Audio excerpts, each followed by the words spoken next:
तृप्त मानस शांत हों, जिनके गुणों के गान में वे वर्धमान महान जिन विचरे हमारे ध्यान में। समयसार परमागम आचार्य कुंद कुंद देव ने 2000 वर्ष पहले इसी पवित्र भारत भूमि पर बनाया। उसकी गाथा नंबर 206 चलानी है। आप सोच रहे होंगे 206 का क्या हिसाब है। ये हमारे जयपुर में पहली गाथा से समयसार शुरू किया है और कल तक 205वीं गाथा वहां समाप्त हुई थी और आज ये 206वीं गाथा चल रही है। उसी क्रम में हम इसको आगे बढ़ा रहे हैं कि हम चाहते हैं कि एक बार शांति से आदि से अंत तक ये व्यवस्थित ढंग से हो जाए। इसलिए कोई यहाँ के लिए गाथा चुनी गई हो ऐसी बात नहीं है। फिर भी इतनी सर्वाधिक महत्वपूर्ण गाथाओं में से एक है। ये महाभाग्य से सहज ही यहाँ इसका नंबर आया है। 205वीं गाथा में ये बात कही गई थी कि भाई दुनिया में और कुछ भी कितना भी क्यों ना करो, कितने ही शुभभाव करो, कितना ही क्रियाकांड पालो, उससे आत्मा की प्राप्ति होगी नहीं। ज्ञान स्वभावी यदि भगवान आत्मा को प्राप्त करना है तो ज्ञान गुण के बिना संभव नहीं है। मैं कल की गाथा पढ़ के आपको सुनाता हूँ तो आपको आज की गाथा की महिमा ख्याल में आएगी। प्राण गुणेन विहीना एदंतु पदम बहुगुण लहंते तम गिन्न नियद मेदम जद इक्षसि कम्य परिमोक्षम। इसका हिंदी पद्यानुवाद इस तरह है। इस ज्ञान गुण के बिना जन प्राप्ति न शिव पद की करें। यदि चाहते हो मुक्त होना ज्ञान का आश्रय करो। यदि मुक्त होना चाहते हो तो एक ज्ञान स्वभावी भगवान आत्मा का ही आश्रय करना होगा और कुछ नहीं। इसके बाद जो कलश है, जो इस गाथा के ऊपर चढ़ाया गया कलश भी है और अगली गाथा की उत्थान काका की कलश भी है। उसका पद्यानुवाद इस प्रकार है। क्रिया कांड से नाम ले यह आत्म अभिराम, ज्ञान कला से सहज ही प्रगट आत्मा राम।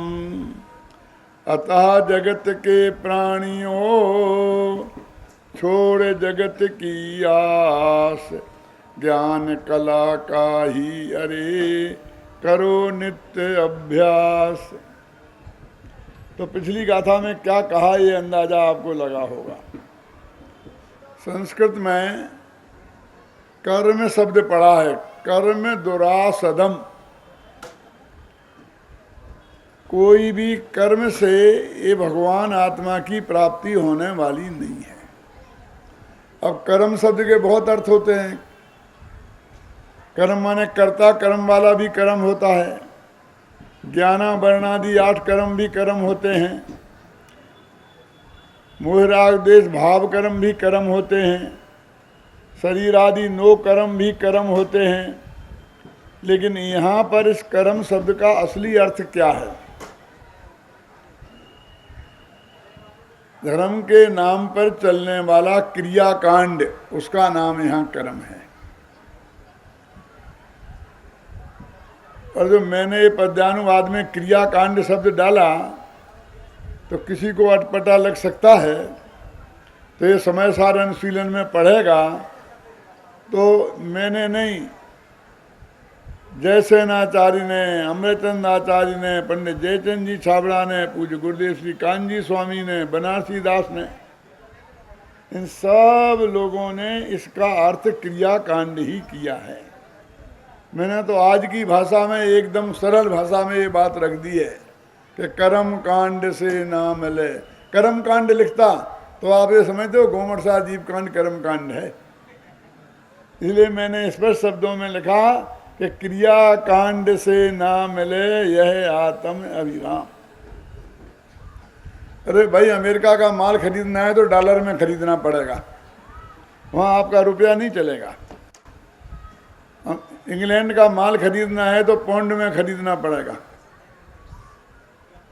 ऐसे ही तुम्हें यदि ज्ञान स्वभावी आत्मा को प्राप्त करना है तो ज्ञान गुण के बिना उसकी प्राप्ति संभव नहीं है, नहीं है और नहीं है। मैं सिर्फ एक बनारसी दास को आपके सामने जरूर पेश करूंगा कि उनने भी इस शब्द का अर्थ क्रियाकांड ही किया है। इसके लिए देखो, बहुविध क्रिया कलेश सो शिव पद लहे न कोय। और उन्हें क्रियाकांड नहीं लिख दिया, बस क्रिया कलेश लिख दिया। लेकिन धार्मिक क्रियाओं का कलेश उठाने से कोई भी काम होने वाला नहीं है। बहुविध क्रिया कलेश सो, है ना। ज्ञान कला प्रकाश सो सहज मोक्ष पद होय। ज्ञान कला घट घट बसे जोग जुगति के पार। निज निज कला उद्योत कर मुक्त होय संसार। इसके पहले ही एक कलश और अत्यंत महत्वपूर्ण आया है कि जिसमें कोई ये प्रश्न उठाए कि सारी दुनिया जो अज्ञानी जीव है ना, कर्म कांड करते हैं, क्रिया कांड पालते हैं, ये उनकी बात होगी।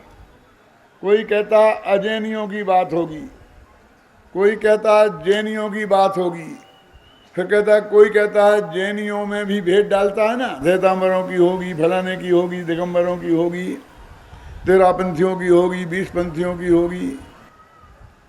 आचार्य अमृतचंद जानते थे कि ये प्रश्न खड़े होंगे, इसलिए उन्होंने बहुत स्पष्ट शब्दों में इस बात का उल्लेख किया। मैं वो छंद भी आपके सामने पढ़ के सुनाना चाहता हूँ, उसका हिंदी पद्यानुवाद। पंचाग्नि तपया महाव्रत कुछ भी करो सिद्धि नहीं। अजैनियों का प्रसिद्ध तप है पंचाग्नि, और जैनियों का प्रसिद्ध है महाव्रत, दोनों शादियों का। ये मूल जो संस्कृत में है ना, उसमें ये शब्द पड़ा हुआ है। क्लिश्यन्ताम स्वयमेव दुष्कर तरई मोक्षोमुखई कर्म भी क्लिश्यन्ताम च परे महाव्रत तप भारेण भगनाश्चरम। महाव्रत शब्द का उल्लेख एकदम संस्कृत में स्पष्ट है, जिसका मैंने हिंदी में पद्यानुवाद किया है। पंचाग्नि तपया महाव्रत कुछ भी करो सिद्धि नहीं। जाने बिना निज आत्मा जिन बर कहें सब व्यर्थ है। मोक्षमय जो ज्ञान पद वह ज्ञान से ही प्राप्त हो। निज ज्ञान गुण के बिना उसको कोई पा सकता नहीं। कितना स्पष्ट है। ये तो सब हो चुका है जयपुर में कल तक, उसकी चर्चा मैंने आपको बताई कि जिससे आपको आइडिया लगे कि अब अपन कहाँ खड़े हैं और कहाँ से बात आगे चल रही है। अब आज जो हमारी 206 गाथा है, उसमें जब इस 205 गाथा में ये कहा था कि यदि इच्छसि पकम परिमोक्षम इह गिन्नम, यदि तू मोक्ष जाना चाहता है तो इस ज्ञान पद को ग्रहण कर। तो इतनी बात कही थी। अब वो कहते ग्रहण करके फिर मैं क्या करूं? इसका अचार डालूं, साग सब्जी बनाऊं, खाऊं? तुम्हारा ये ज्ञान क्या काम आएगा? मेरी 2 रोटियों की व्यवस्था करेगा कि नहीं करेगा? क्यों? मेरे यहाँ आते हैं लोग और ये पूछते हैं कि आपने ये महाविद्यालय चला रखा है तो बहुत बढ़िया काम है, लेकिन ये बताओगे इन बच्चों का भविष्य क्या है, क्या करेंगे ये, फ्यूचर क्या है। मैंने कहा आप अपने बेटों को पढ़ाते हैं, उनका क्या फ्यूचर है। ये बड़े बड़े इंजीनियर कॉलेज, मेडिकल कॉलेज खुले हुए हैं, इनका क्या फ्यूचर है। आपने वहाँ नहीं सोचा कि वहाँ तो हम सोचते हैं, तभी तो हम आपसे पूछते हैं कि तुम्हारे यहाँ पढ़ के करेंगे क्या, इनका फ्यूचर क्या होगा। तो मैं उन्हें एक ही बात कहता हूँ, इनका फ्यूचर ये होगा, ये मोक्ष होगा। बोलो तुम्हें क्या कहना है? यदि चाहते हो मुक्त होना, ज्ञान का आदर करो, या सा विद्या या विमुक्त। ये हमारे आचार्यों ने लिखा कि विद्या तो वो है जो मुक्ति का कारण बने, कि वो तो ठीक है, वो तो ठीक है, लेकिन फ्यूचर मैंने कहा मोक्ष फ्यूचर में ही तो होगा अभी थोड़ी होगा। तुम्हारे बेटे का क्या फ्यूचर है मुझे बताओ ना। कि मैंने तो अपने बेटे को डॉक्टर बनाया है, यूरोलॉजिस्ट है, यूरोलॉजिस्ट। मैंने क्या होता है यूरोलॉजिस्ट? आप नहीं जानते? मैंने कहा नहीं जानते हैं। वो पेशाब की बीमारियों का स्पेशलिस्ट है। अच्छा, करता क्या है? सुबह से शाम तक करता क्या है? कि जिनको ये बीमारियां होती हैं उन्हें देखता है, एक एक के 1000 रुपया लेता है, फुर्सत नहीं है देखने की। मैंने कहा उसका यही फ्यूचर हुआ ना कि जिस अंग का नाम लेने में सज्जन पुरुषों को शर्म आती है। क्या कोई आदमी जिन अंगों का नाम ले तो उसे हम बदमाश गुंडा कहते हैं, क्यों? सज्जन पुरुष जिसका नाम नहीं लेता है उन्हें सुबह से शाम तक देखता रहता है, जिन्हें सारी दुनिया छिपा कर रखती है। और उनको भी नहीं, वे भी जब सड़गल जाए तब, क्योंकि अच्छे हो गए तो तेरे पास कौन आता है। ये तेरा फ्यूचर है। सारी जिंदगी उसके ज्ञान का गे लोगों के वे गुप्तांग बनेंगे जो सड़ गए गल गए हैं, जिनका नाम लेने में शर्म आती है। ये फ्यूचर है कि नहीं नहीं नहीं, मेरा लगा तो पैथोलॉजिस्ट है। ये पैथोलॉजिस्ट क्या होता है आप नहीं जानते? खून पेशाब टट्टी की जांच करते रहते हैं। मैंने करते क्या है मेरी समझ में नहीं आया। कि जिन लोगों के गड़बड़ होती है ना, उनकी पेशाब की जांच, लेटरिन की जांच, तो सुबह से शाम तक उसी पर आंख गड़ाए रहते हैं, जिसको हम 1 सेकंड देखना पसंद नहीं करते। ऐसा दिख जाए कहीं मलमूत्र पड़ा तो मुंह फेर लेते हैं। बोलो कितना बढ़िया काम है। ज्ञान का कितना बढ़िया सहयोग है अजित भाई। इसे तुम फ्यूचर बोलते हो कि नहीं नहीं मेरा लड़का तो इंजीनियर है, बड़े बड़े बांध बनाता है। अरे अच्छा, माने आजीवन वनवास। रामचंद्र को तो 14 वर्ष का मिला था अजित भाई, उसमें कितनी रामायण बन गई। ये तो बांध बनाएंगे तो कोई नगर में तो बांध बनेगा नहीं, जंगल में ही बनेगा क्या नहीं। वहां जाकर काम करते करते जब बांध बंध के तैयार होगा तो वहां एक बहुत बढ़िया नगर बस जाएगा, बस जाएगा एकदम एवन। लेकिन इंजीनियर साहब का तबादला हो जाएगा कि अब तुम जाकर के दूसरी जगह जंगल में बांध बनाओ। वे नहीं रह सकते उसमें। वो नगर का फायदा दूसरे लोग उठाएंगे। क्यों? उन्हें तो सारी जिंदगी का वनवास है। अच्छा काम है। लेकिन हमारे इनका जो मोक्ष भविष्य है, उनके लिए कह रहे क्या भविष्य है कि वो तो ठीक है, लेकिन लौकिक दृष्टि से। अच्छा, लौकिक दृष्टि से जानना है? क्या जानना है? अरे भाई साहब, तुम यहाँ आकर के अभी 5 मिनट को बैठोगे स्टेज पे, 5-10 लाख से कम में नहीं बैठ पाओगे। लाख रुपया मिनट पड़ेगा। और एक वाक्य बोलोगे, ये पंडित लिख के देंगे, रटा रटा के देंगे, फिर भी बिना देखे बोला नहीं जाएगा, उसके 10 लाख लगेंगे। और हमारे विद्यार्थी इस पे घंटों बैठेंगे, वो तब तुम सब नीचे बैठे रहोगे और घंटों बोलोगे। बोलो, समाज की दृष्टि से, इस लोक की दृष्टि से क्या है, कौन पीछे रहेगा जी? वो तो ठीक है, लेकिन इनकी लेकिन खत्म नहीं होगी। अरे भाई साहब, भूखों ये भी नहीं मरते हैं। मैं तो जिस अपने विद्यार्थी से पूछता हूं, वो कहता है मैं वहाँ प्रिंसिपल हूँ, बीएड कॉलेज का प्रिंसिपल हूँ, कोई यूनिवर्सिटी में प्रोफेसर है। ये सब, अरे ये भी तुमसे किसी बात में पीछे नहीं है,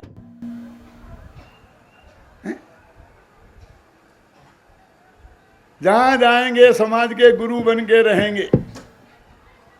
रहेंगे कि नहीं रहेंगे? तो सामाजिक दृष्टि से, आर्थिक दृष्टि से और धर्म की दृष्टि से, सब दृष्टि से इनका उज्जवल भविष्य है। क्योंकि आत्मा को पाना है तो ज्ञान गुण के बिना संभव नहीं है। तुम आत्मा को प्राप्त करो, ये बात कही 205वीं गाथा में। क्या अब क्या करें? अब क्या करें? तो अब अपन पढ़ते हैं, एदम्मि रतो नित्यम संतुष्टो हो ये नित्य में दम्मी, एदेन हो दितित्तो हो दिदितो है उत्तमम सौख्यम।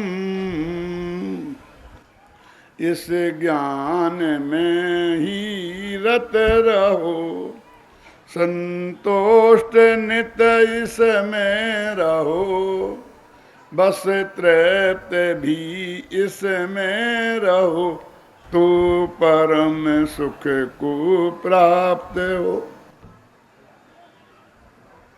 बस अब इसे तुमने जाना, इसे पाया और पाकर इसमें ही रत हो जाओ। एदम्मि रदो नित्यम, बस इसमें ही लीन हो जाओ। पाना और लीन होने में क्या फर्क है भाई साहब? पाना कुछ पाना माना नहीं है, क्योंकि ये भगवान आत्मा तो हम ही हैं। खुद को क्या पाना? पाया ही हुआ है, लेकिन अनादि से इसे जाना नहीं। तो जानना और यह जानना कि यही मैं हूं, इसका नाम पाना है। और कुछ पाना नहीं है, लेना देना नहीं है किसी से। ये आत्मा तो है स्वयं ही, लेकिन आज तक जाना नहीं।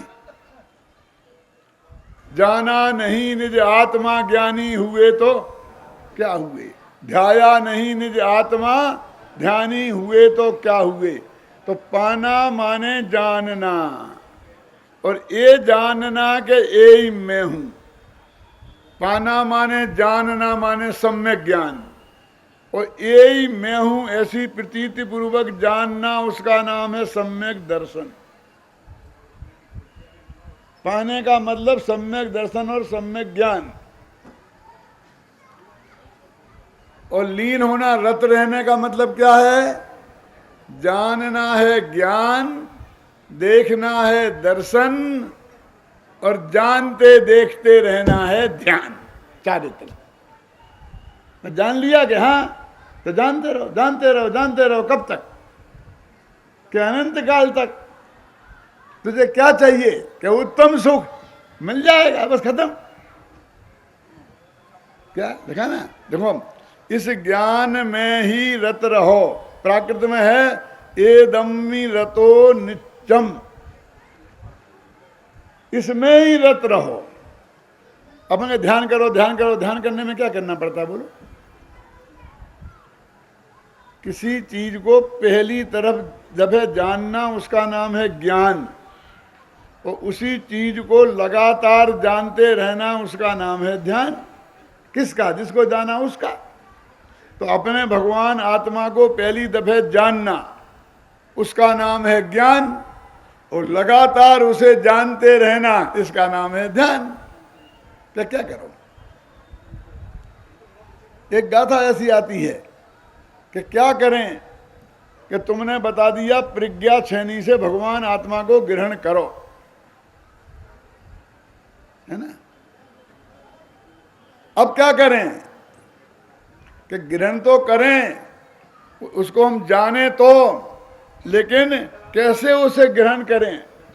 तो उन्होंने जवाब दिया, जिस भांति प्रज्ञा छेनी से है इसको ग्रहण किया प्रभु, उस भांति प्रज्ञा छेनी से ही, बस उसी भांति उसी विधि से अलग ही रहो, बस खत्म, दूसरा कोई काम ही नहीं है।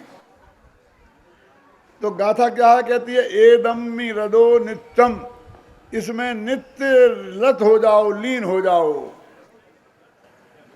कि भाई संतुष्टो में होदि नित्य में दम्मी, और इसमें ही संतुष्ट हो जाओ।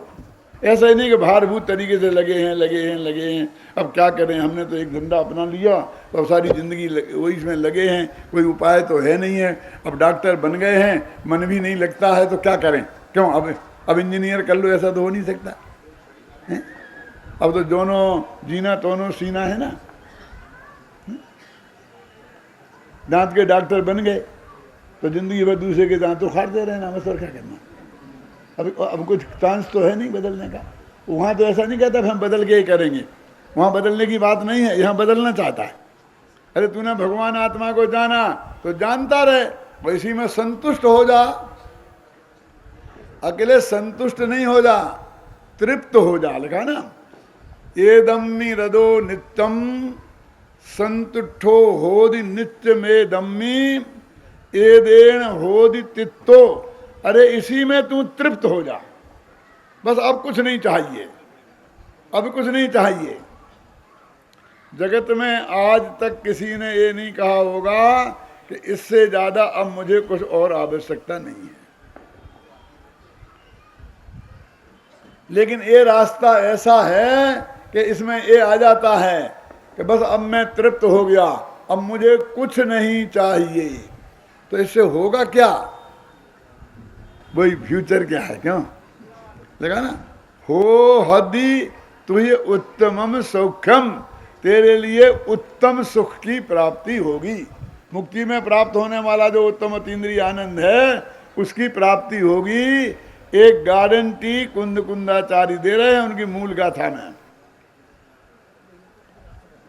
एदम्मी रदो नित्यम संतुष्टो होय नित्य में दम्मी एदेन होदि तित्तो हो हदि तुहे उत्तमम सौख्यम।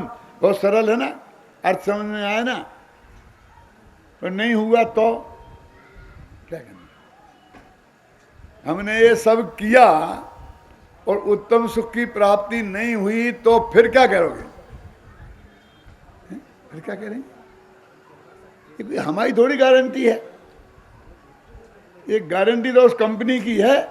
बेचारा एक पान वाला सिगरेट बेचता है, क्यों, कैवेंडर की सिगरेट बेचता है, क्यों, और जब ये अच्छी नहीं निकली तो वो कह मैं क्या करूं, तुम तो ये देख लो पैकेट खुला तो नहीं है।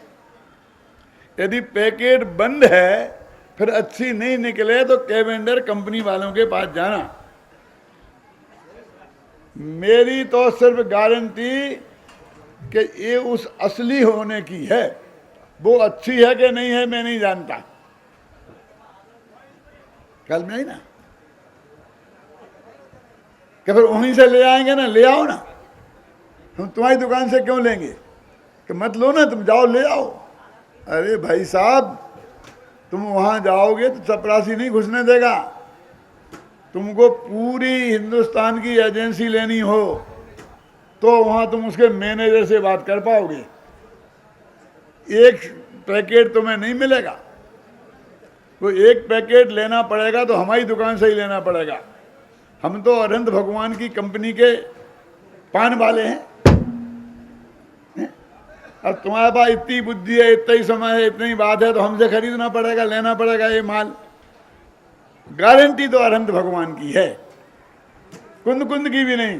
कुंद कुंद ने दी ना, हो वही तो उत्तमम सौख्यम, कि तेरे लिए उत्तम सुख की प्राप्ति होगी। वो तो कहते हैं भगवान ने कहा है हम तो उनके कहे अनुसार कहते हैं। और भगवान महावीर के पास पहुंच गए कि तुम्हारी गारंटी है कि नहीं, मेरी कोई गारंटी नहीं है। तो किसकी है फिर गारंटी कि वस्तु का स्वरूप ही ऐसा ही है, होगा ही, क्यों नहीं होगा। एक छंद आया है अमरचंद का, उसका बनारसी दास ने एक बहुत बढ़िया पद्यानुवाद किया है कि हे भैया तू 6 महीना मेरो कहनो मान ले, और संकल्प और विकल्प के विकल्प तज, अपनो मन एक ठोर आन ले, हुई ते प्रापति अवश्य हुई प्रापति, क्यों स्वरूप यों ही जान ले। क्यों वस्तु का स्वरूप ही ऐसा है, जब अंदर में सुख भरा पड़ा है और तू वहां जाएगा तो मिलेगा क्यों नहीं, और नहीं मिलेगा तो क्या करेगा, मेरे को फांसी पे चढ़ाएगा, क्या करेगा। आचार्य कह रहे हैं कि तुझको उत्तम सुख की प्राप्ति होगी होगी और होगी। एक आध को आज तक मिला है कि नहीं मिला है, कि हाँ अनंतों को मिला है। पूज्य गुरुदेव श्री का प्रवचन अभी चल रहा था ना, क्या क्या बोल रहे थे, कौन सी गाथा थी, पहली गाथा थी, क्या बता रहे थे कि कुंद कुंद कहते हैं कि मैं अपने ज्ञान में अनंत सिद्धों की स्थापना करता हूं। क्या बोल रहे थे ना, बराबर आध घंटा तक उन्होंने एक यही बात को घसी।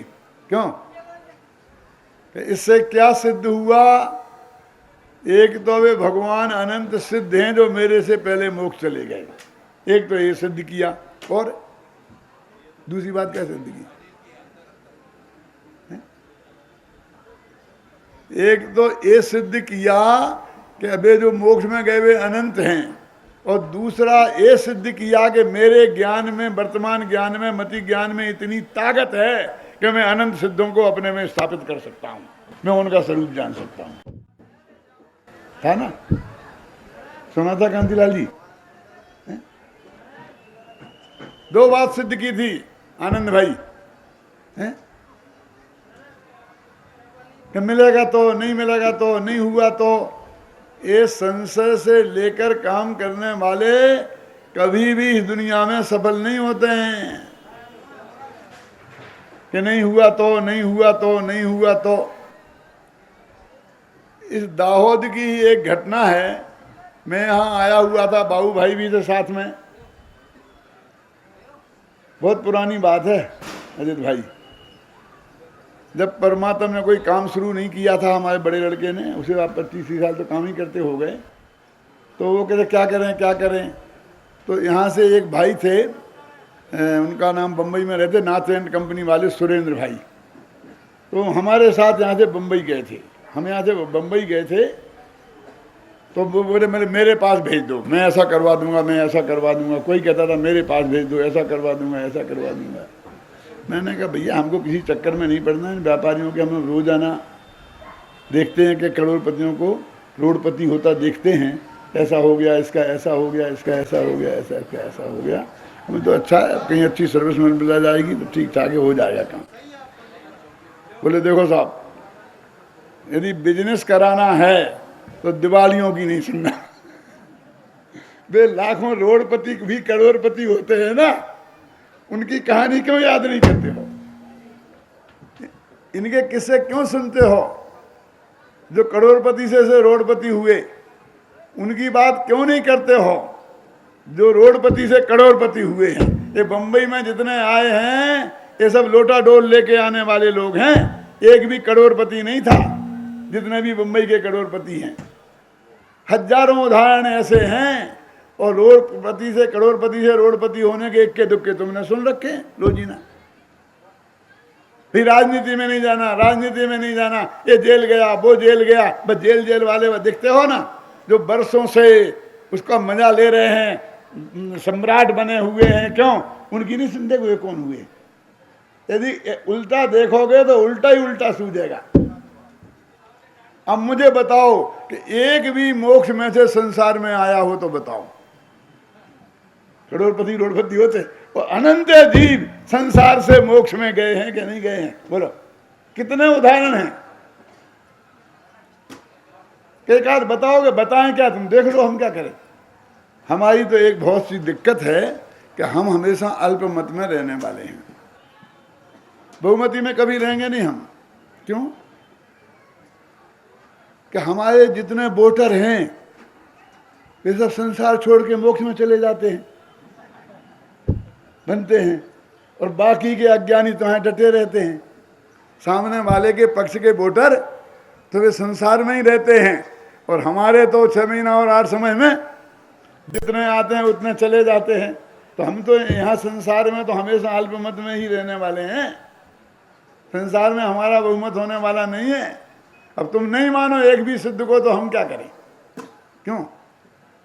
लेकिन हजारों उदाहरण है ना कि उनको ऐसा करने से अनंत सुख की प्राप्ति हुई है। क्या करने से? आत्मा को जानने से, आत्मा में रत रहने से, आत्मा में संतुष्ट रहने से, और आत्मा में तृप्त होने से। बस और नहीं चाहिए, बस खत्म, नहीं, बस हो गया, हो गया, हो गया। इस ज्ञान में ही रत रहो, संतोष्ट नित इसमें रहो, बस तृप्त भी इसमें रहो तुम, परम सुख को प्राप्त हो। तुम परम सुख को प्राप्त होगे। कितनी महान गाथा है। कुछ नहीं करना है, बस एक आत्मा को जानना है।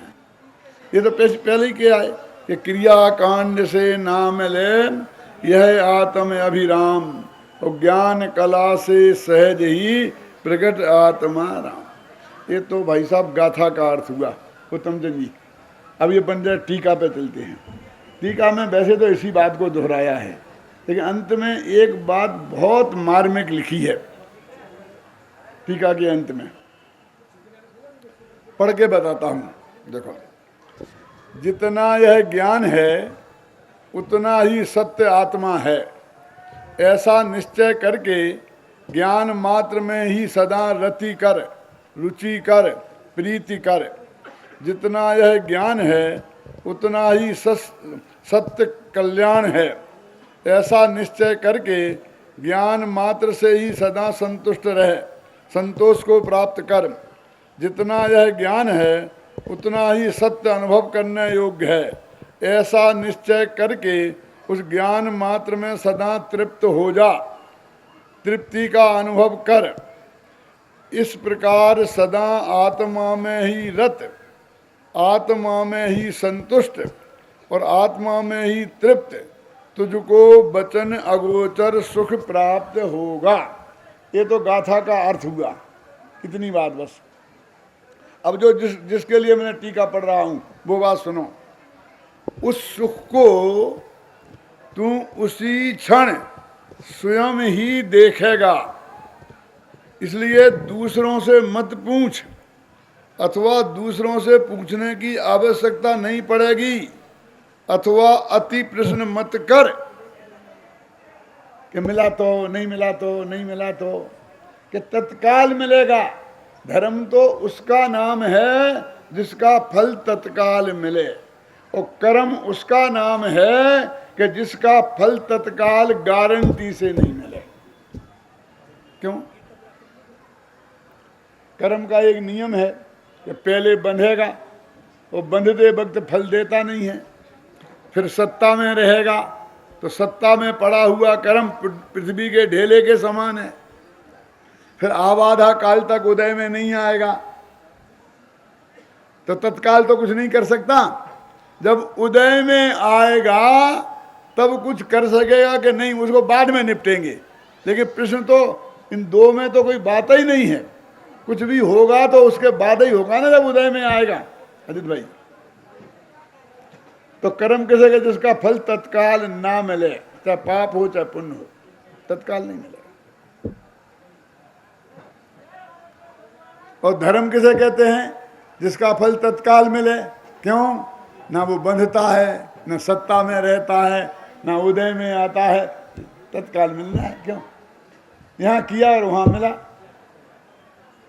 एक भाई बोले, पंडित जी हम 25 साल से पूजा कर रहे हैं रोजाना, तो उसका फल तो हमें मिलेगा।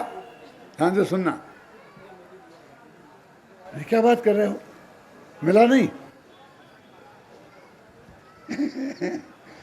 कि तुम हमसे क्यों पूछ रहे हो कि उसका फल हमें मिलेगा कि नहीं मिलेगा? मैं पूछता हूं मिला कि नहीं मिला। तुमने धर्म किया है तो धर्म का फल तो तत्काल मिलता है। ये मिलेगा कहां से लाए? यदि तुम्हें अभी पूजा करते वक्त नहीं मिला तो कभी नहीं मिलेगा, और अभी मिला तो बाद में भी मिलेगा। क्या मतलब? तुमने भगवान की पूजा की तो आनंद आया कि नहीं आया? तृप्ति हुई कि नहीं हुई? कुछ विषय कसाय से बचे कि नहीं बचे? जो संसार में तुम्हारे 24 घंटे और टाइम था, जो उसमें बीता, धंधे पानी में बीता, जो खाने पीने में बीता, जो विषय कसाय में बीता, उससे ये समय पूजा का कुछ अच्छा गया कि कुछ बुरा गया? अच्छा गया ना, अभी मिला। यदि अभी आनंद आया है तो बाद में भी आएगा। माने पुण्य, अभी धर्म का आनंद हो गया, फिर पुण्य बंधेगा, उदय में आएगा तो बाद में भी मिलेगा। और अभी भी तुझे मजा नहीं आया, भारभूत रहा, तो पुण्य भी नहीं बंधा होगा तो बाद में भी नहीं मिलेगा। क्यों? हम कोई धर्म करते हैं तो उसका फल तत्काल हमारे जीवन में दिखाई देना चाहिए ना। वो कहता अभी तो क्या मिला साहब, मंदिर में पंखा तो लगाने नहीं देते हैं ये लोग, इतनी गर्मी थी, पसीना से तरबतर होते रहे, और इन्होंने खड़ा कर दिया, बैठने देते नहीं पंडित 4-4 घंटे। हमारे तो पैरों में बहुत तकलीफ हो गई, कुछ लोगों को तो चक्कर आगे गिर जाते हैं। तो तुम्हें खुद ही कह रहा है जो दुख स्वरूप वर्तमान में होगा वो भविष्य में सुख स्वरूप कैसे होगा? बीज डालेगा दुख का और पेड़ लगेगा सुख का। जो धर्म ध्यान आनंद रूप, उसको माना में दुख स्वरूप है ना। ये धर्म ध्यान तो आनंद की चीज थी, आनंद आना चाहिए ना। और तुझे अभी आनंद नहीं आ रहा, अभी कष्ट का अनुभव हो रहा है ना, तो बाद में भी कष्ट ही बोएगा तो कष्ट ही उगेगा ना। वे आचार्य कहते हैं कि तू भगवान आत्मा को जान। इसमें क्या लिखा देख, तू स्वयं ही देखेगा, दूसरों से मत पूछ कि मिलेगा क्या नहीं मिला। ऐसा लिखा है संस्कृत में। देखो मैं संस्कृत पढ़ के बताता हूं। ये तत्तु तत्क्षण एव त्वमेव स्वयमेव दृक्षसि, इसका फल तू उसी क्षण स्वयं अपने आप देखेगा। क्यों? तुम दिन ठीक है, अपने आप तेरे को दिखाई दे जाएगा कि इसका फल। मां अन्यान प्राक्षी, दूसरों से मत पूछ कर मुझे मिलेगा कि नहीं मिलेगा। ये बहुत अमृतंद की बात है। कैसी बात करता है? धर्म का आचरण तू करेगा, भगवान आत्मा को तू जानेगा, भगवान आत्मा में तू लीन होगा, भगवान आत्मा में तू संतुष्ट होगा, भगवान आत्मा में तू तृप्त होगा, और दूसरे तुझे बताएंगे क्या? दूसरे तुझे बताएंगे कि हाँ तेरे को हो गया, तेरे को सुखी हो गया, होएगा कि नहीं होएगा। कहते दूसरों से मत पूछ, तुझे स्वयं मालूम पड़ेगा। ख्याल में है ना? ऐसे बहुत से भाई कहते हैं पंडित जी एक बात बताओ, यदि कोई को सम्मा दर्शन हो जाएगा तो पता कैसे चलेगा? तुम्हें क्या करना, जिसको होगा वो देखेगा। तो तुम्हें एक ही धंधा है, किसको हुआ किसको नहीं हुआ उसका हिसाब लगाते फिरना। दूसरे को हुआ कि नहीं हुआ उससे तो तुझे कोई लाभ नहीं है। तुझे हुआ कि नहीं हुआ, अच्छा तो मुझे होगा तब मुझे कैसे पता चलेगा? आप बता देना कि हो गया। बारे बार सम्यक दर्शन होगा तुझे और बताऊंगा मैं। अरे सम्यक दर्शन ऐसी चीज नहीं है कि चोरी छुपे आती है कि तुझे पता ही नहीं चलेगा। वो तो दूल्हे जैसा घोड़े पर चढ़ के आता है गाजे बाजे के साथ, तुझे पता नहीं चलेगा। ये बात ऐसी हुई कि एक बहू थी जिसके पहली दफे बाल बच्चा होना था। क्या क्या था? पहली बार बाल बच्चा होना था, तो बेचारी बहुत घबराती थी कि कितनी तकलीफ होगी, क्या होगा, हाय राम ना मालूम क्या होगा क्या होगा। मुझे बहुत डर लगता था। एक दिन सासू जी से बोली कि सासू जी एक निवेदन है। कि बोल बेटा बोल, क्या बात है? कि जब मेरे बच्चा हो गए तो तुम मुझे जगह देना, ऐसा ना हो कि मैं सोती रह जाऊं।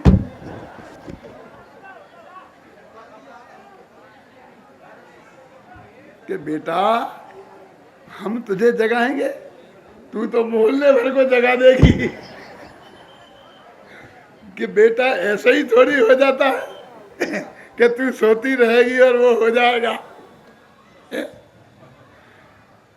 ऐसे ही सम्य दर्शन का पुत्र पैदा होगा और दुनिया बताएगी क्यों कि तुझे हो गया कि नहीं हो गया। गुरुदेव सर्टिफाई करेंगे तो तेरा आत्मा सर्टिफाई नहीं करेगा। तेरे आत्मा के सर्टिफिकेट से तेरा काम नहीं चलेगा। दूसरों से तुझे सर्टिफिकेट क्यों चाहिए? बोलो कीर्ति भाई, जरूरत है? आचार्य तो नियम सार में ये लिखते हैं, ज्यों निधि पाकर निज बतन में गुप्त रहे हम भोगते, त्यों ज्ञान निधि पा ज्ञान जन भी गुप्त रह कर भोगते। है ना? यदि हमको भी करोड़ों की संपत्ति मिल जाए, सोना घर में मिल जाए, ये मिल जाए बिल्कुल, तो हम दुनिया को बताते फिरते हैं क्यों? कि चुपचाप बंबई से भाग के अपने देश में चले जाते हैं, किसी को नहीं कहते, चुपचाप भोगते हैं। भोगोगे तो भोग सकते हो, और नहीं तो पुलिस वाले पीछे पड़ेंगे, चोर डाकू पीछे पड़ेंगे। क्यों? ये चंदे वाले पीछे पड़ेंगे, पंडित लोग पीछे पड़ेंगे। कोई तुम्हें चैन से बैठना नहीं देगा, शांति से। भिखारियों की कमी नहीं है, लाइन से लग रहे हैं। क्यों? यदि तूने सम्यक दर्शन को भी निधि समझा है, क्यों, तो इसको भी क्यों बताता फिरता है? इससे भी तुझे कौन सी शांति मिलने वाली है जगत को बताने से? ये जगत घेर लेगा, 1 मिनट आत्मा में जाने की फुर्सत नहीं मिलेगी, चैन नहीं लेने दे शांति से। शांति से नहीं बैठने देगा तेरे को। क्यों? कुंद कुंद ने खुद लिखा ना, ज्यों निधि पाकर निज बतन में गुप्त रहे जन भोगते, त्यों ज्ञान निधि पा ज्ञान जन भी गुप्त रहकर भोगते। वो अमृताचार्य कहते हैं, भैया दूसरों से मत पूछ। देखो मैंने लिखा इसमें, उक्त संपूर्ण कथन का सार यह है कि ज्ञानानंद स्वभावी भगवान आत्मा ही ज्ञान पद से अभित किया जाता है, और वह एकमात्र ही परमार्थ आत्मा है, कल्याणकारी आत्मा है, अनुभव करने योग्य आत्मा है। अतः प्रत्येक आत्मार्थी का एकमात्र कर्तव्य उस आत्मा को प्राप्त कर उसी में लीन होना है, उसी में संतुष्ट रहना है, उसी में संपूर्णता तृप्त भी रहना है, क्योंकि उत्तम सुख प्राप्त करने का एकमात्र उपाय यही है।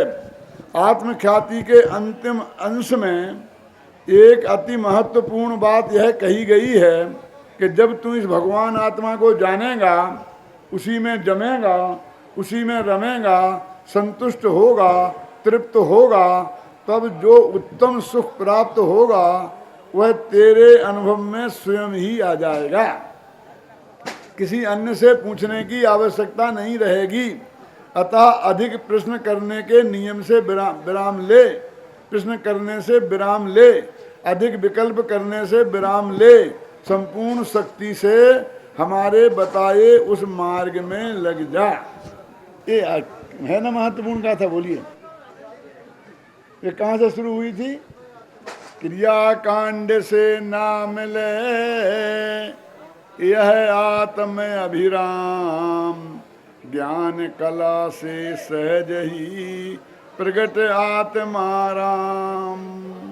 अतः जगत के प्राणियों छोड़ जगत की आस, ज्ञान कला में ही करो अरे नित्य अभ्यास।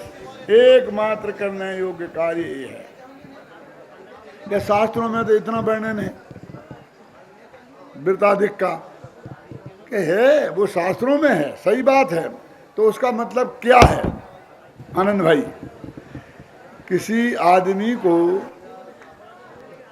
एक समय में सम्यक दर्शन की प्राप्ति हुई, ध्यान से सुनना, और केवल ज्ञान प्राप्त करने में अभी 1,00,000 वर्ष बाकी हैं। हो सकता है ना ऐसा? है कोई उदाहरण? अरे एक नहीं, हजारों है ना, 1,00,000 के नहीं, करोड़ों के, अरबों वर्ष की। आदिनाथ को सम्यक दर्शन कब हुआ था? और मोक्ष केवल ज्ञान कब हुआ?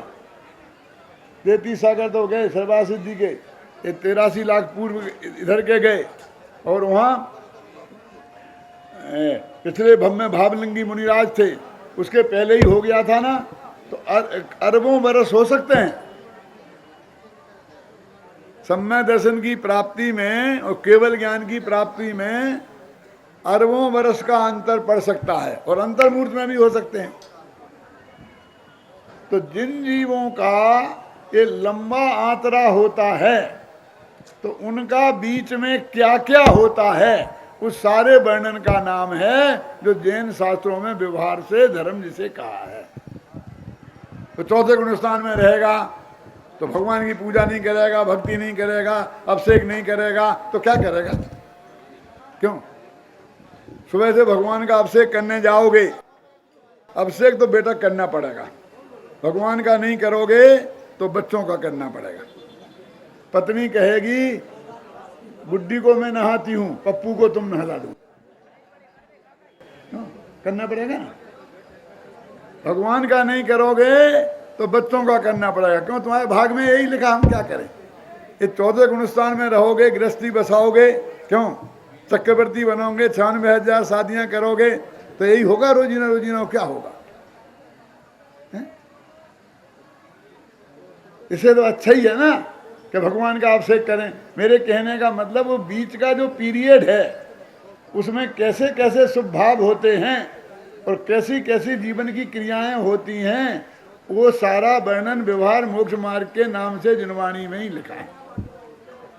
लेकिन ऐसा नहीं है कि उसके बिना मोक्ष में जाना रुक जाएगा, क्योंकि ऐसे भी जीव हैं, वही भरत चक्रवर्ती के बेटे के आए, पहले अंतर्मूर्त में सम्यक दर्शन लिया, दूसरे में दीक्षा ली, तीसरे में छपक श्रेणी चढ़ी, और ऐसे 5-7 अंतर्मूर्त में मोक्ष चले गए, और सब मिला के भी एक अंतर्मूर्त। ऐसे नहीं।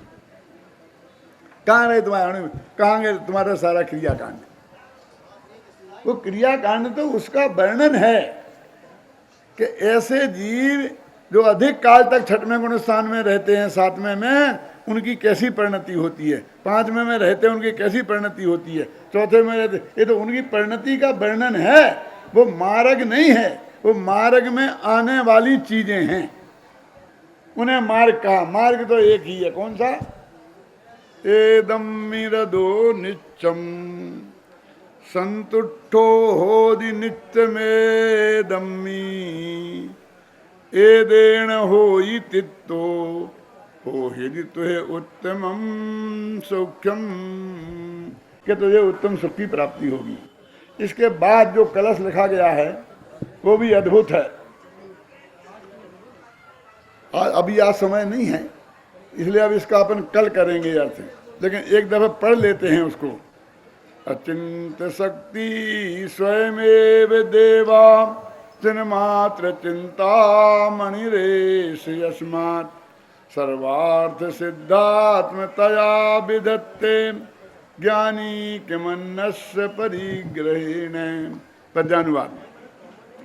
अचिंत शक्ति धारक अरे चिंतामणि चेतन सिद्धार्थ यह आत्मा ही है कोई न अन्य।